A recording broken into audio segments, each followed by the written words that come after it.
চলতি বছরের ৮ জানুয়ারি উন্নত চিকিৎসার জন্য কাতারের আমিরের পাঠানো বিশেষ এয়ার অ্যাম্বুলেন্সে লন্ডনে যান খালেদা জিয়া।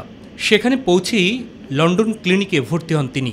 এরপর টানা ১৭ দিন লন্ডন ক্লিনিকে বিশেষজ্ঞ চিকিৎসক অধ্যাপক প্যাট্রিক কেনেডি ও অধ্যাপক জেনিভার ক্রসের তত্ত্বাবধানে চিকিৎসাধীন ছিলেন তিনি।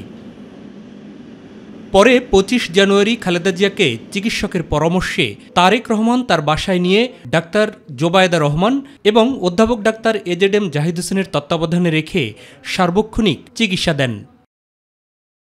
সেখানেই অর্ধযুগেরও বেশি সময় পরে এবারই পরিবারের সদস্যদের সঙ্গে ঈদ উদযাপন করেছেন খালেদা জিয়া। অবস্থার উন্নতি হওয়ায় প্রায় ৪ মাস পর লন্ডন থেকে খালেদা জিয়া দেশে ফেরার সিদ্ধান্ত নিয়েছেন বলে এক অডিও বার্তায় জানান বিএনপি মহাসচিব। ৪ তারিখে উনি রওনা হলে উনি ৫ তারিখে ১১টার দিকে এসে পৌঁছাবেন। আমরা যত জানি এখন পর্যন্ত যে সঙ্গে তার ২ বৌমা আসবেন আর কি।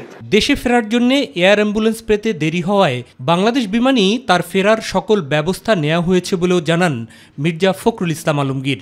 ম্যাডাম ঠিক করছেন যে ওটা যদি একদম শেষ মুহূর্তে না পাওয়া যায় তাহলে উনি আপনার বাংলাদেশ বিমানেই আসবেন। আমার বাংলাদেশ বিমানে আপনার সমস্ত ব্যবস্থা করে রাখা হয়েছে।